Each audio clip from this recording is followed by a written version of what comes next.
To another episode of Career Retrospectives right here on the Super Review Show Network. I am joined by my two incredible friends, Kyle and Mike. What's going on, guys? Hey, Here we are. I guess we're gonna have to talk about something one more time, aren't we? One more One time. more part Hopefully. two. So, but anyways, as the title of our podcast suggests, alludes to whatever. Blink-182 put out an album called One More Time in 2023, but they released an album. They released it again with 10 additional, well, technically eight, but 10. It's weird. They released 10 extra tracks on a deluxe edition, and we're going to talk about just those 10 tracks. Because if you want to go back and listen to what we talked about with our Blink 182 One More Time album, like when we talked about it then, go back. It's up now on the channel, up on our podcast feed. Check it out. But it's to get our thoughts on that. But today we're just going to be talking about the deluxe tracks from Blink-182's One More Time Part 2, which is really just, it's as Kyle mentioned and as before and as we talked about before, it's just it's just like deluxe tracks really that are just on the album. But let's get into it, shall we? Kyle, what do you got for us? Because you're our Blink-182 expert, shall we? yeah. I mean, going into this, as I talked about during our initial One More Time review, I like the album. It's not my favorite Blink album. I was expecting a little bit more with the Return of Tom, but it has some great tracks on it. So going into this, I was excited for it. When they did California, the California Deluxe was pretty much the same thing, where it was a deluxe edition of essentially a whole new album. And that's pretty much what we got here. Um, Spoiler, I think California did it much better. But I'll get into that when I start talking about the songs. So going into One More Time, Part 2, Electric Boogaloo. Um, they did this weird thing where last last year when the album came out, they threw about a week or two after, they threw two bonus tracks out there with Cut Me Off and See You. Weirdly, they threw it like in between songs of the album. So if you look up this version on Spotify, you only get uh so you not only but you have to get through, you don't see them as part of the part two. They're between Other Side and Childhood for some strange reason. I don't Mhm. like when bands do that with deluxe editions, but whatever. If you got the physical edition of the part two, that was only the new songs, those are considered part of it. So I did those here as well. And those they're good. They're good. Even when they first came out last year, they weren't my favorites. Cut Me Off. I'm at about a 7 with that. Mark Hoppus sounds weirdly robotic on this track. I don't really know why that is. It has a fun chorus. There's really not much else to it. It gets broken up pretty nicely with an interesting bridge there, but overall, it's just a pretty standard Blink song, but leaning towards a better track for this. So we got a 7 there. See You, I feel pretty much the same way about. Sits in the same ballpark around a 7. Again, good standard Blink track. It's nothing groundbreaking at all, uh, but overall enjoyable. No Fun. So this is the first of the tracks that were brand new, never heard before. And this one, it could have been better. I gotta be honest here. This is another 7. It has this intro that has that chorus or choir effect on Tom's voice that really goes on for too long. I think they could have cut that down or maybe even cut it out completely. I didn't think it added anything. The guitar riff at parts has actually a really cool old old school Enema of the State feel to it. Uh, the rest of the song has that more modern Blink feel. Again, could have been higher without that intro, but enjoyable song. And then we get to my favorite of the album here, the deluxe, with All in My Head, which, this is my favorite. So, spoiler here, this is only an 8. For my favorite song on a Blink album to only get an 8, you kind of know where the rest of this is going. The song is definitely has the most of that classic Blink-182 feel of anything on these tracks, for sure.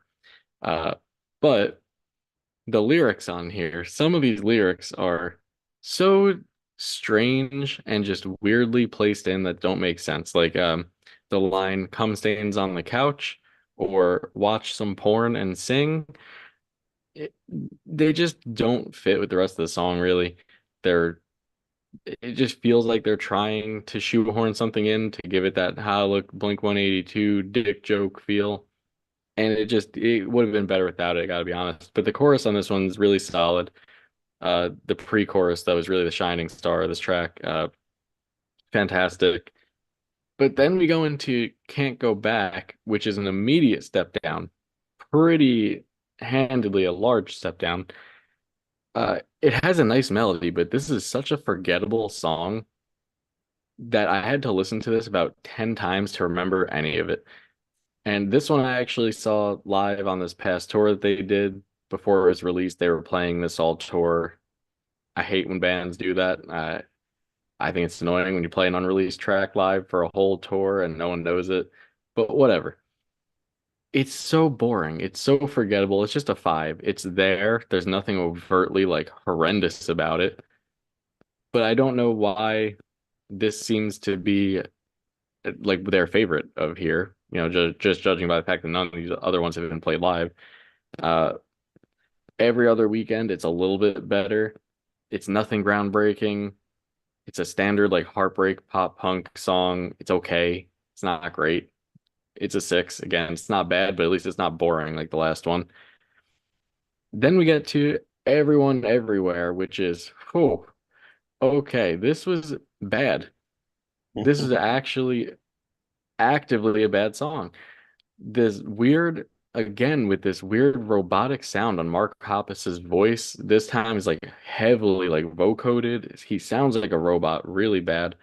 The transitions on this one also are not smooth at all. Sounds like they had parts of different songs and were like, screw it, just throw it all together. It's fine. It just feels so standard, like it's going through the motions. It's just a huge swing and a miss from them. This is honestly probably one of my least favorite songs that Blink has ever done in general. Really didn't enjoy it. And then it just kind of ends with a whimper with the next three tracks. Not that they're bad, because they're all okay songs, but they all fill the same exact void, and I'm just gonna give them all a score right now. They're all three sixes. If You Never Left, again with Mark Hoppus's robotic voice. I don't remember this being, I went back and I listened to the standard One More Time album.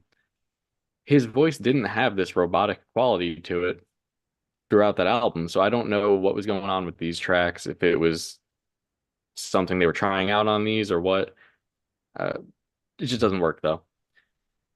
It has some cool moments on this track, but it could have done way more. And that's something I feel about all three of these tracks. Like for example, One Night Stand had so much potential to be a better song. Like the potential was there for this to be a kick-ass Blink-182 song, a fun kick-ass song from them. The verse has a great vocal pattern and vocal rhythm. It's really good, which leads you thinking like, oh, you're gonna get into this massive pop punk chorus that just really doesn't amount to anything. The pre-chorus and chorus drop the ball so hard on this track that it just takes any momentum the song had and just strips it away. And then Take Me In, it's the opposite problem. It's the inverse problem of One Night Stand, where the chorus on this one is actually really good. And the pre-chorus, those two parts of the song are really, really good. But the verses with like the really slow singing from them just doesn't work. If we're going to be honest, neither Mark Hoppus or Tom, neither of them are great singers.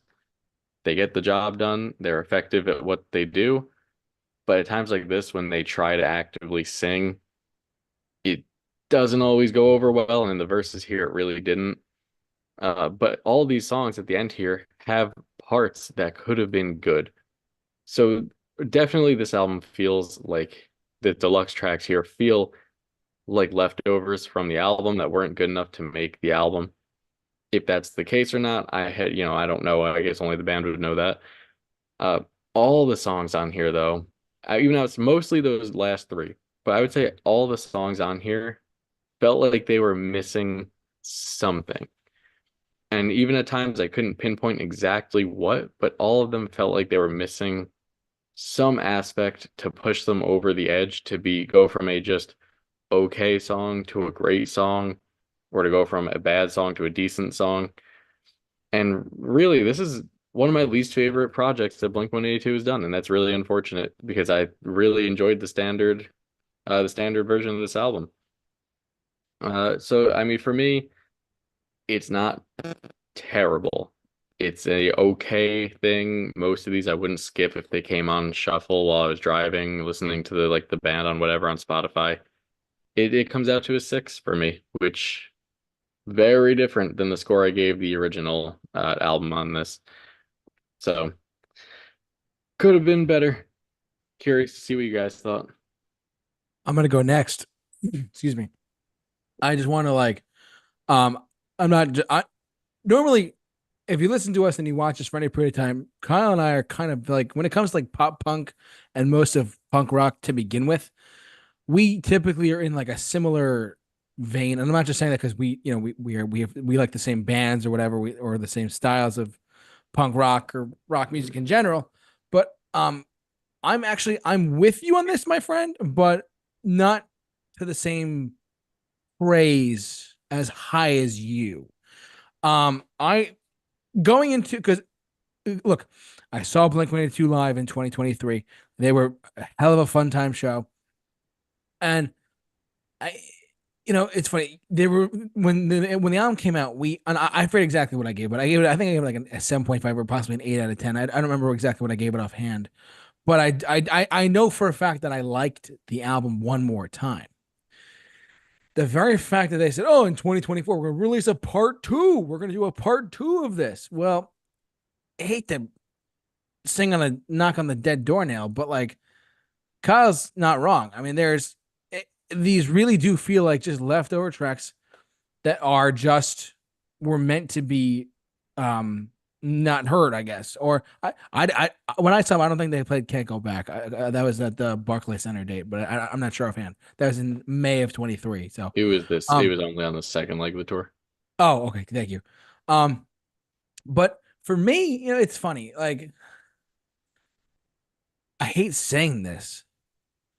I'm a little worried about the next album by Blink-182 based on just these deluxe tracks, these part two tracks. Because on the echoing, it's only like 8 or 9 or 10 songs. But what really concerns me before I get into like my ratings and stuff like that is are the echoing effects on some of these songs going to be like the next wave of Blink-182's music moving forward? Like, will their next album have these effects on there that really, truthfully, did not work for me personally as someone who enjoys and would say that they're a fan of Blink-182?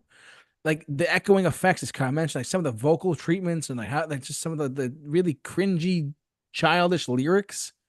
Needless to say, like we keep our show PG-13, but the porn lyric, like, come on, like you are 50-something-year-old men and you're gonna write. I get it's Blink-182, like it's still like their band and stuff like that, but at what point do you start realizing, yeah, maybe we should mature a little bit?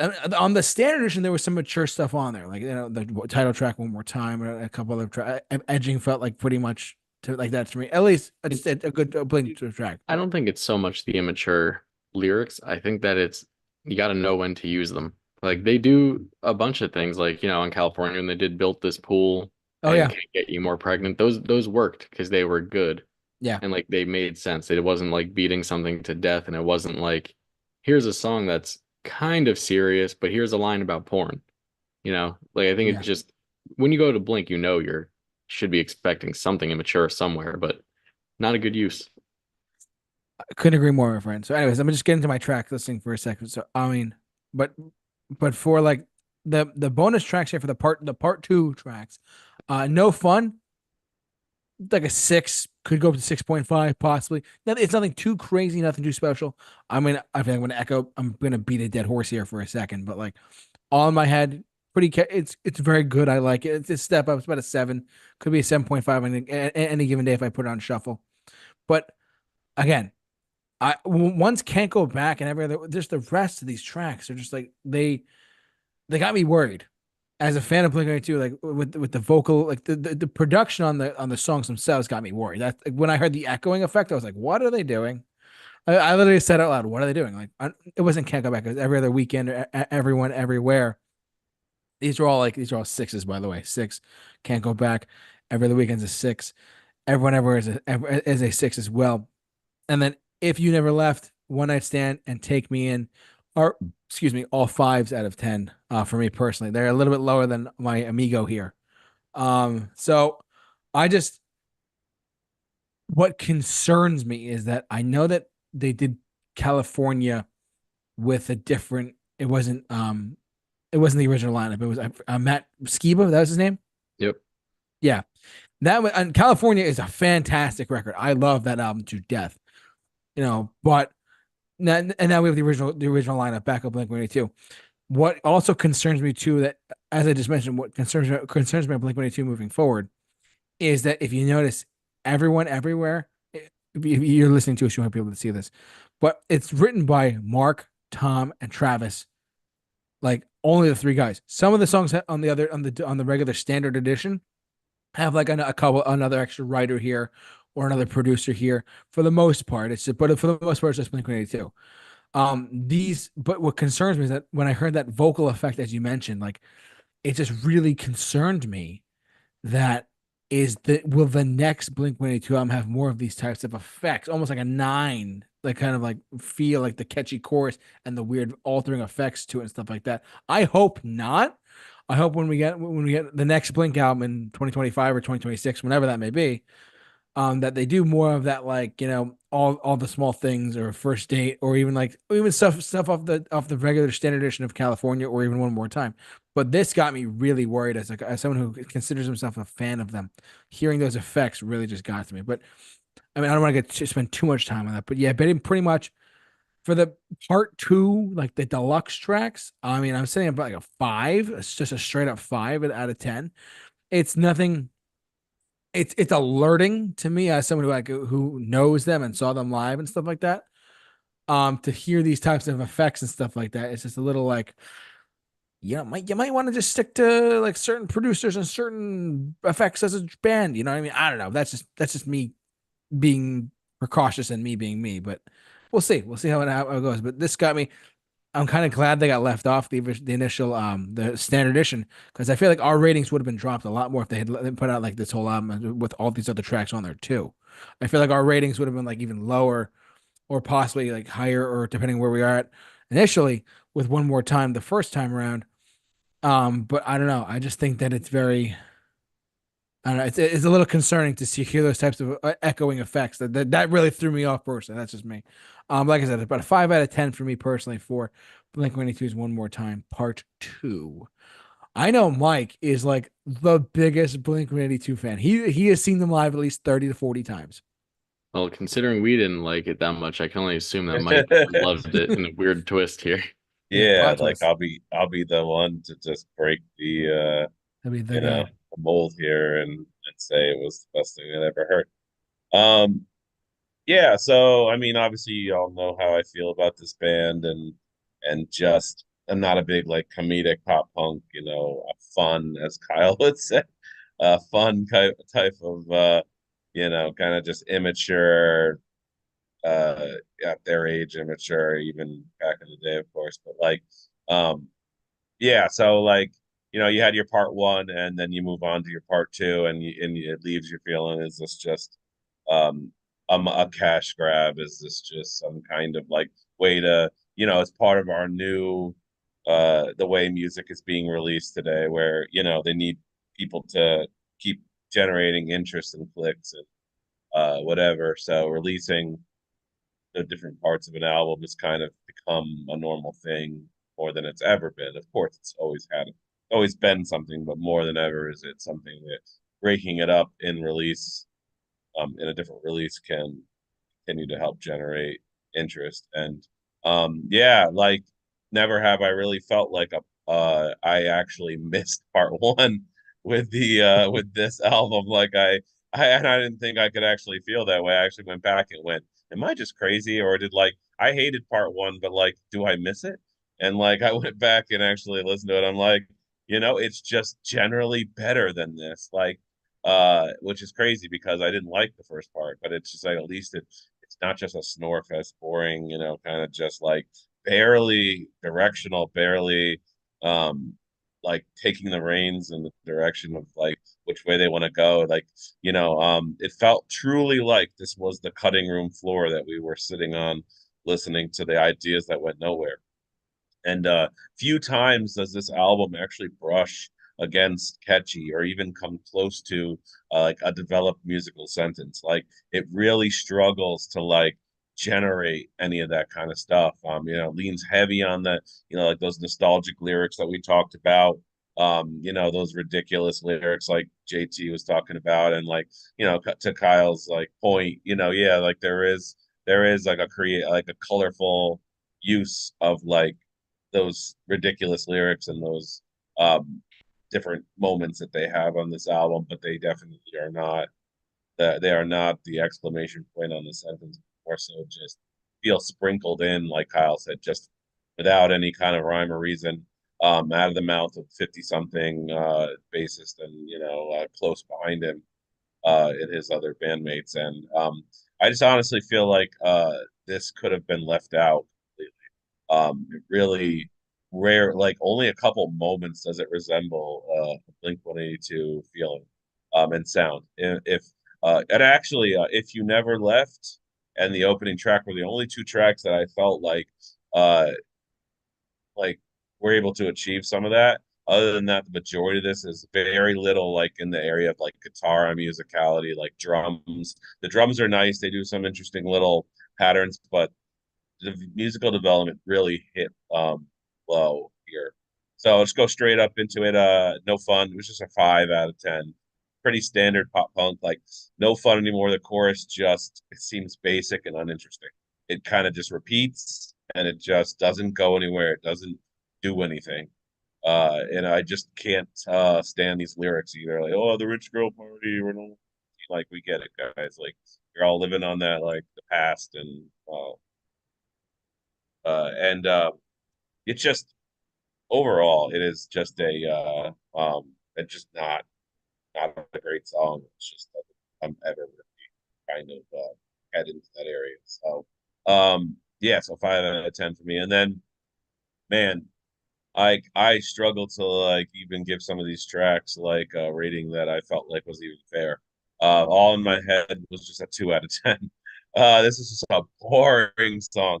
I literally have never heard guitars do nothing and something at the same time. Like it was wild. Like it just never. It was like a plane that never took off. It just kind of picked around this power chords that just generic, and then that tremolo kind of opening part, just boring, man. This was was a very shock that I just was like, there's no meat on the bones at all to like at least have something interesting to say, other than just like uninteresting and generic. And then we go to Can't Go Back.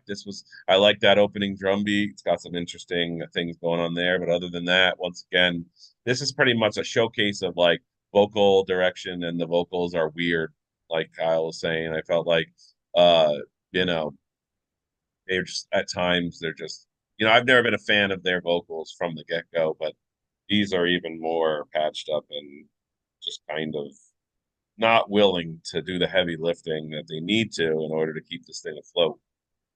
This is a 3 out of 10.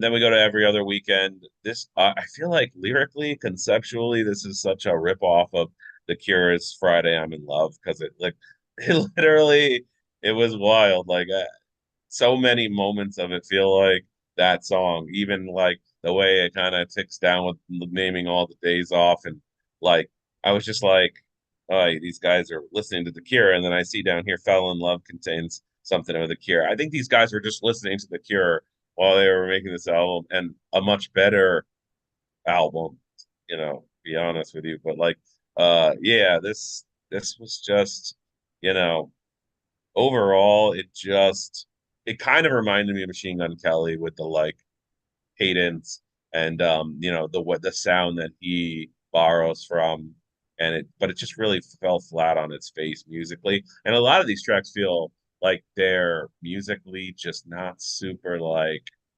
uh taking anything out of the bag to kind of wow you. They just talk about some nostalgic things. They have some of the, the typical pop punk like riffing with no real song development. Yeah, it just pretty interesting. It's pretty interesting that they put this album. Um, and then I don't know if the other songs that were originally the ones that I almost forgot, the two, um, were those at the end of this or were they at the beginning of this? Can't remember. The two from the original Yeah, yeah. deluxe, they were technically tracks, it's what, 18 and no, Oh, 17 and 18 I'll come back because they to those. replaced, yeah. Yeah, I'll come back to those after I get to the end of this. They fit Uh, in more, in my opinion, they fit in more with the album and that Blink sound than these 8 tracks do. yeah, yeah. I mean, definitely it felt different, sure. Then Everyone Everywhere. This was just another really just go nowhere song. It directionless song. It like it just does not develop anything catchy or memorable. The rhythm guitars are very strange.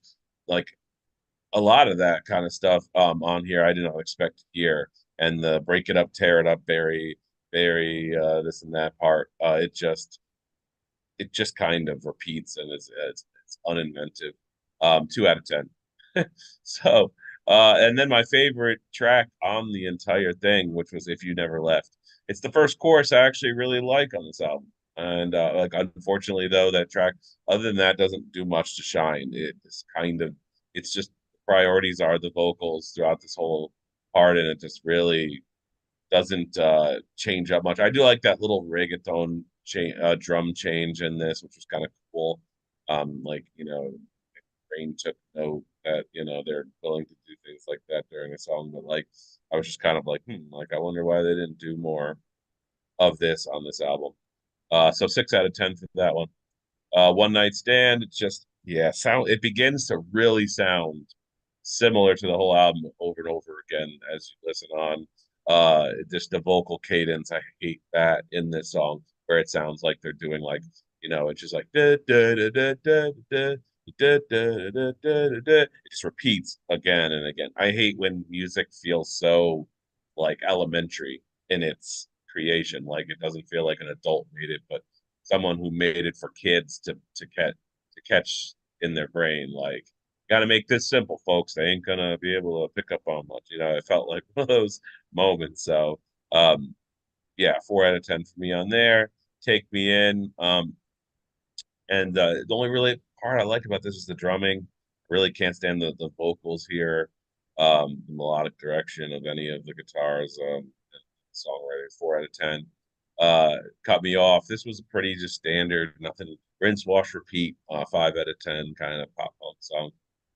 And then See You, it's 5 out of 10. And overall, nothing really drew me in with this album. And I just it's just not a band that I really I feel like their great days are behind them and they're just kind of living off the ghost of their past, and like the spirit is gone. It's just kind of like what to bring you back to the old days is all they really need to do. They really don't need to pump out anything that's gonna like blast you out of the park. Yeah, so just like 4 out of 10 for me. I had it like a 3.5 until I added some new songs or whatever, which kind of like slightly brought it up when I reconsidered. But I'm sitting in that realm, 3.5, 4 out of 10. It's just pretty forgettable, and just something I would never ever go back to. Yeah. All right, you heard it here first. Those are our ratings. I just want to thank someone who jumped in the chat board for a little bit too, guys. Rakito Rocha. I'm sorry if I butchered your name there. Song production wise, this album could be better, but the band would rather have Travis produce the songs and keep their version within the band since their late producer Jerry Finn had passed away a few years ago. Yeah, for sure. And that problem I found on One More Time, the standard album as well. Travis's production style is very much how loud can I make the drums to put them in your face? Yeah, I noticed that too. He also just followed up with a quick comment saying this album isn't groundbreaking whatsoever, but it's an album that us hardcore Blink fans needed.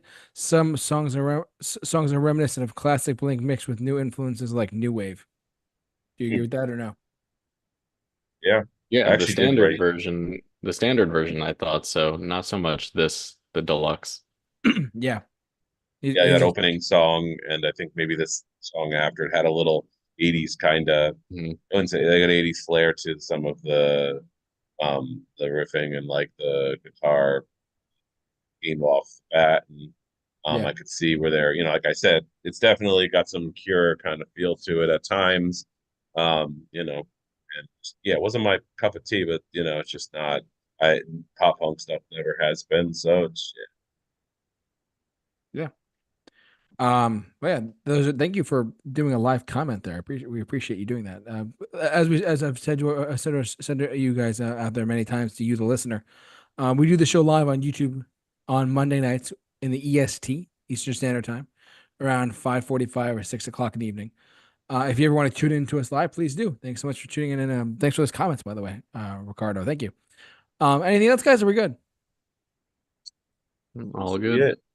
All right, that's all she wrote. We want to thank you for watching, listening, however you enjoyed us tonight. Ultimately, part two, it was just some extra tracks that we kind of didn't really need to hear, but ultimately they threw it out anyways as a part two, maybe just to sell the album even more. Who knows? But ultimately, you guys have to say there. But thanks so much for watching, listening, however you enjoyed us.